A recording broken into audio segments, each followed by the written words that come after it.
Okay, this is literally my first attempt at a how-to video, so don't judge me too harshly. So I'm here in a third floor apartment that I've been doing a little bit of fixing up on, and can kind of see around. So I've been doing a lot of plumbing work on the radiator system, the hydronic heating system.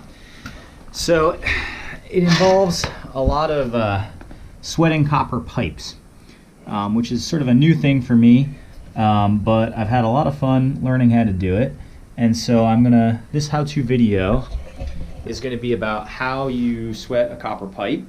We're gonna do it on a cold water supply, or I should say just a regular water supply, potable water supply in the bathroom today. So this is where the vanity is gonna go.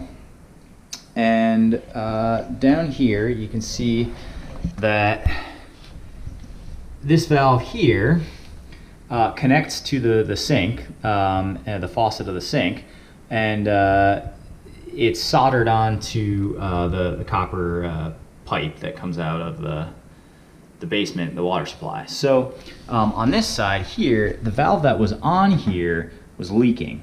So I had to remove that, and I'm going to attach a new valve, and I'm going to show you how to do that.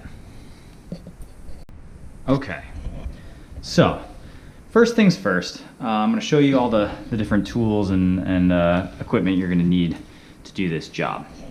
So this is all the stuff I'm going to be using, and I'll talk about each of the items in turn and why I use them.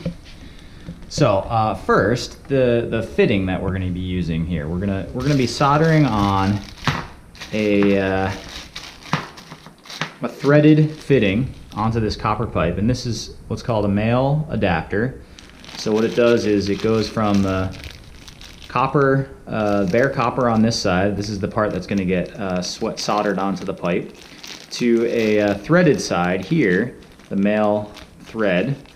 And that's what our valve is going to screw onto. Now, the reason I'm doing this way is because these valves tend to give out after a few years, and I want to be able to come into this apartment later as a landlord and easily replace these valves if they stop working.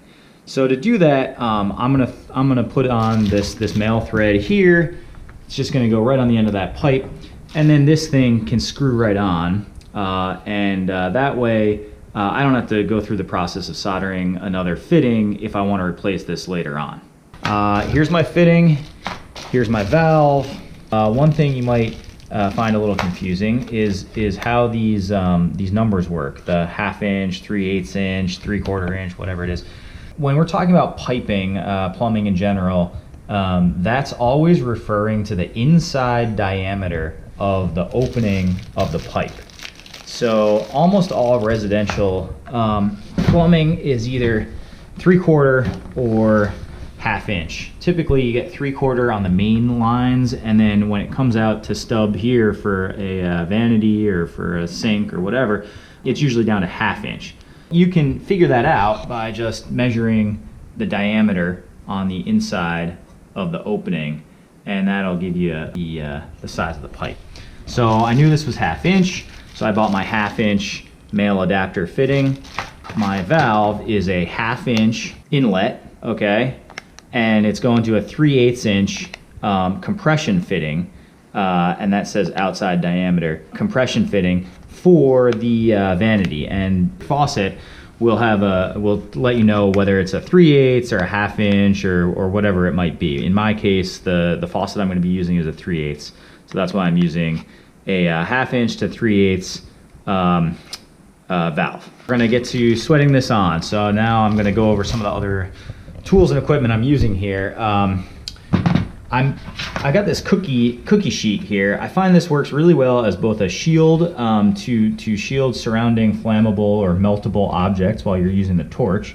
And also it's great to put under your project. See, it's directly under the pipe here, so that anything that might drip off, hopefully I'm not using so much solder that anything's going to drip off, but if a little bit does, it'll land right here on the cookie sheet. See, here's some from before, and that way it won't you know, damage anything or interfere with any or get on your floor. So the next thing is these Scotch-Brite pads. These heavy-duty pads are awesome for cleaning up pipe.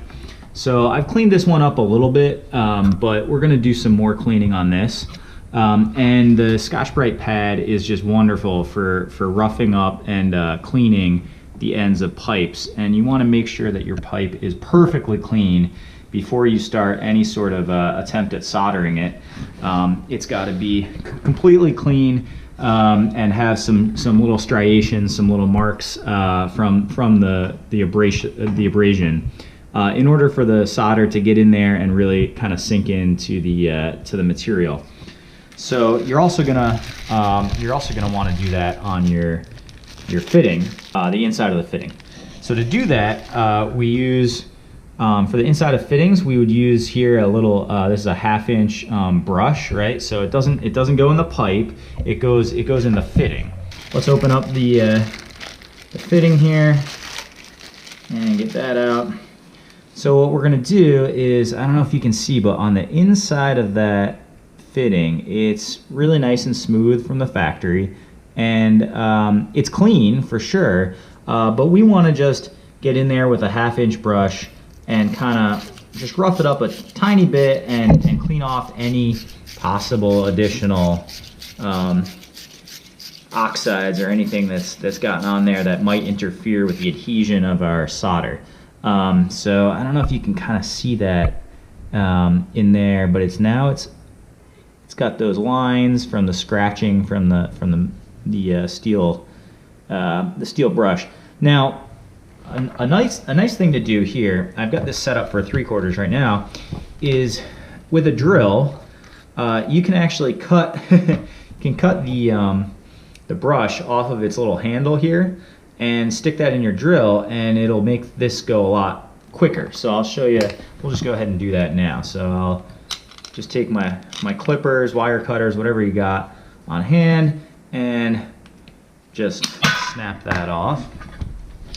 And that way we'll put it in our drill, tighten up that chuck, and there we go. Now we're ready to just put that in there.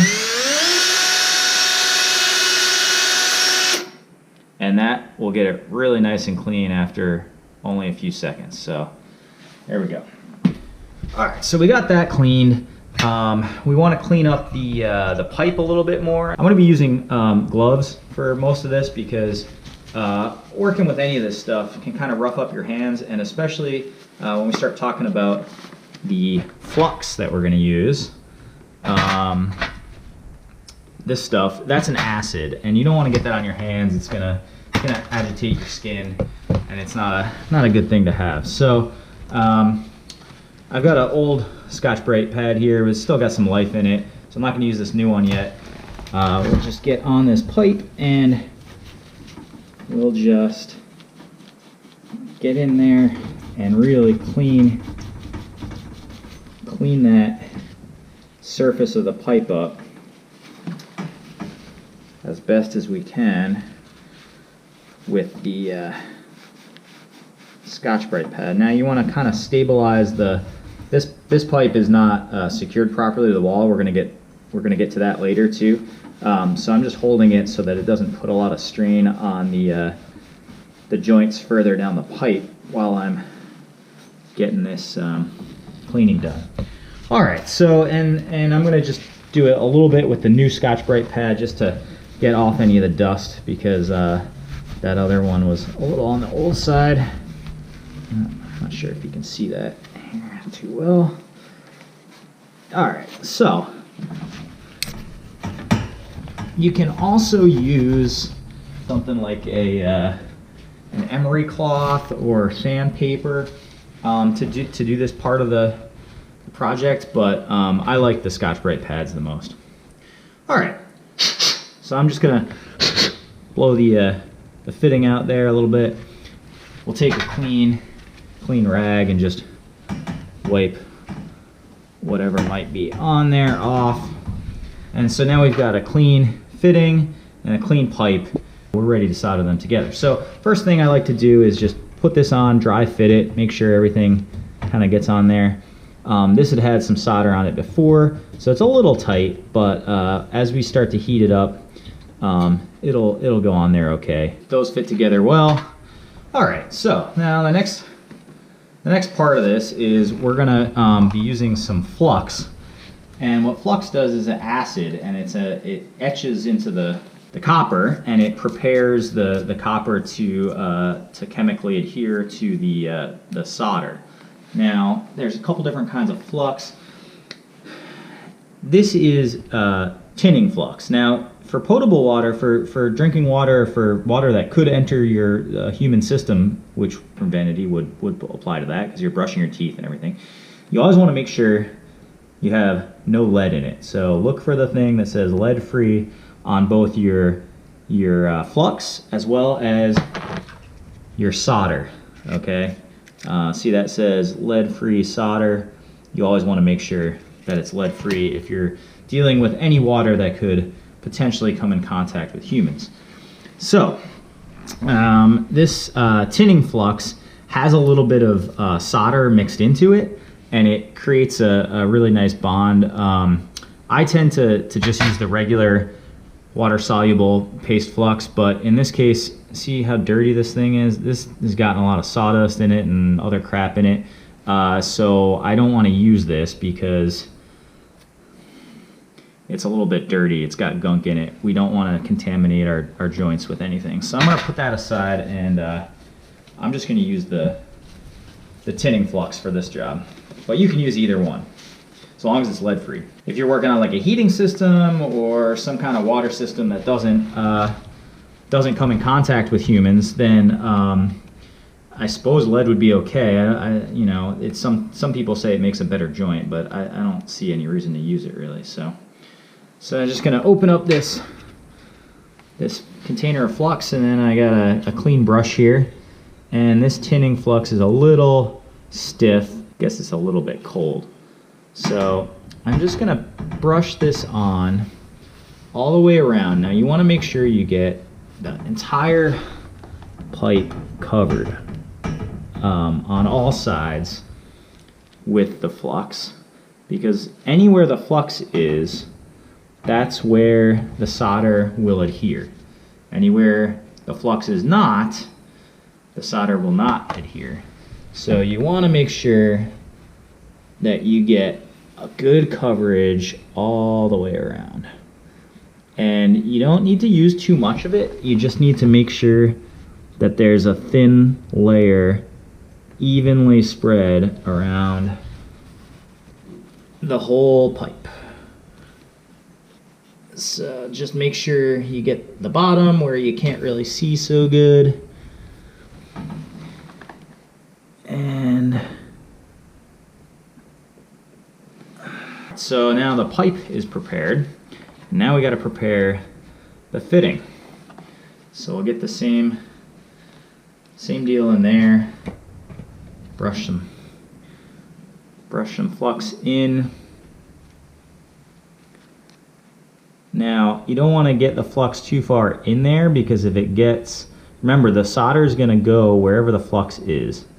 And so if you push that flux too far into the pipe past the ridge of the fitting, it's going to get, the solder is going to go in there, and it's going to decrease your flow rate, because there's going to be solder built up on the inside of that fitting. So you kind of want to be careful there that you're not getting it in there too much. And then if you did get a little bit, you know, on the inside, you could just take a little clean paper towel and stick it in there and wipe it out.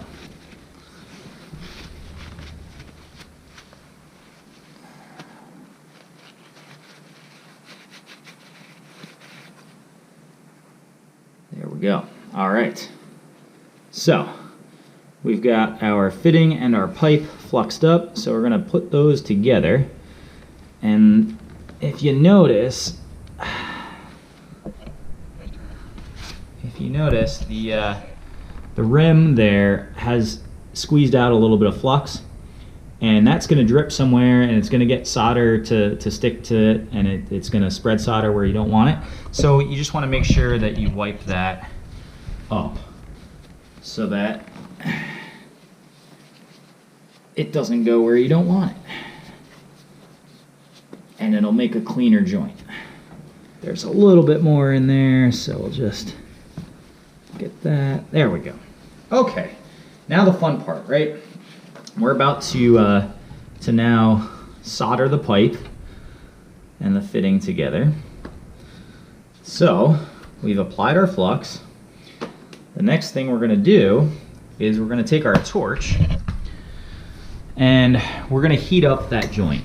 And we're going to start by heating up the pipe just a little bit.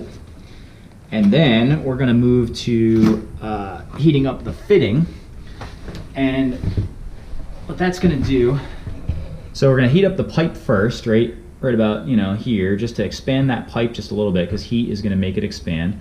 Then we're going to transfer the heat over to the fitting, and we'll heat the rest of it from there. And then what happens is it'll get hot enough that it'll melt this solder, and it'll draw the solder into that joint and flow all the way around the pipe, and it'll make a totally waterproof joint.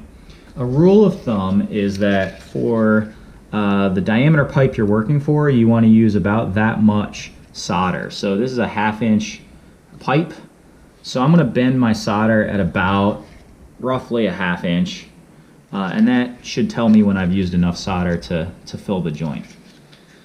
So I've kinked the end of the solder so that I can kind of hold it off to the side, and I'm going to start applying heat to the joint. Now when I do that, I'm going to try to start heating sort of from the bottom on an angle, and then as I test to see whether the solder is whether it's hot enough to draw the solder in, I'm going to do that from the opposite side of the pipe, but I'm going to be careful to not get the flame to melt the solder while I'm holding it.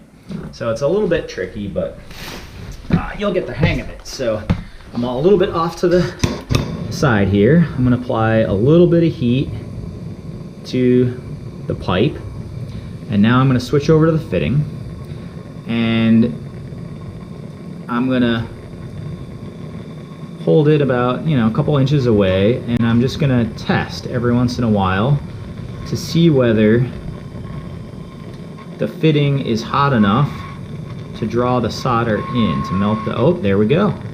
All right, and we just want to make sure that we've got enough, and it looks like we do. We just want to make sure it went all the way around the joint. And looks pretty good. Let's see how it looks on the bottom. Alright. So it looks like we made a pretty good joint there. And the solder, see, once it heats up enough, it really goes pretty quick. And it just draws that solder right in, and it makes a nice seal. And that's what we're looking for when we solder a pipe.